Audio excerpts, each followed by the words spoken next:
Hello mga mare, happy Valentine's nga pala sa inyong lahat. Ilang araw na nga akong walang upload ng mini vlog. Paano ba naman mga mare, usong-uso talaga ang ubot sipon at pati nga ako ay nagkaroon ng ubot sipon kaya nahihirapan talaga ako magsalita. Nung last nga na nag-upload ako ng short video na may voice over ako ay halata na nga na sinisipon ako doon. Pero dahil Valentine's Day nga ngayon ay lumabas nga kami mag-anak at kasama nga namin ang hipag ko pati na din mga pamangkin. Parang ito na nga din ang date namin mag-asawa pero kasama nga namin ang mga junakis namin. Nako, sa panahon talaga ngayon mga mare, hindi na talaga uso sa amin mag-asawa ang date. Kapag aalis talaga kami ng bahay, kasakasama talaga namin ng mga bata. Makita lang namin na masaya ang mga bata, ay masaya na din kaming mag-asawa. Habang bata pa sila, nako, sinusulit na talaga namin na palagi kami magkakasama dahil kapag lumaki na sila, ay nako, lalayo na din sila sa amin at magkakaroon na din sila ng kanilang buhay. At bago nga kami pumunta sa mga pupuntahan namin, ay kumain nga muna kami para naman may lakas kami. Tamang-tama nga din dahil gutom na nga din ako at hindi nga ako kumain bago umalis ng bahay. At syempre, dito nga kami kumain sa paborito naming kainan dito nga sa Inasal para nga may only rice, charis. At tingnan nyo naman tong batang maliit, talaga namang napaka-active dahil habang nandito nga kami sa mall ay talaga namang gising na gising yan at tumitingin-tingin nga din sa paligid.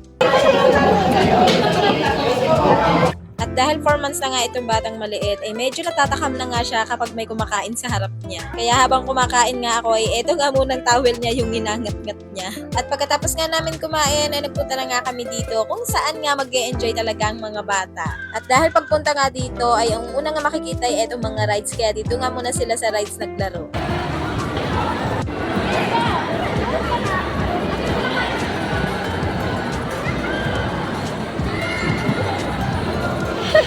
Pagkatapos naman sa mga rides ay pumasok na nga kami dito sa time zone at dito naman naglaro ang mga bata. Talaga naman nag-enjoy talaga itong mga batang to. Hindi naman ako masyadong napagod sa pagbubuhat sa batang maliit dahil meron nga akong katuwang bukod sa asawa ko ay katuwang ko nga din sa pagbabantay ang hipag ko. I mean, katuwang ko sa pagkakarga dahil halinhinan nga kami sa pagbubuhat sa batang maliit. Medyo kumikirot-kirot nga din ang tahi ko dahil siguro malamig dito sa mall at hindi na nga din ako nagsusuot ng binder. Ang daming beses na nga kami nag-try ng asawa ko dito sa part na to. Nakalimutan ko nga tawag dito. Basta yun na yun. Pero hindi pa talaga kami nakakakuha kahit isa dyan. Pagkatapos nga namin sa loob ng time zone ay lumabas na nga din kami. At nagpunta nga kami dito sa carousel dahil gusto nga sumakay ng mga bata dito. At talaga naman itong batang maliit napaka-active talaga dahil dumedi nga lang ng kaunti. Tapos yung gising na gising pa din talaga siya. Tapos sinamahan ko nga itong toddler ko dito sa carousel at medyo nangungulit nga siya dyan. Kaya pauli-uli talaga kami.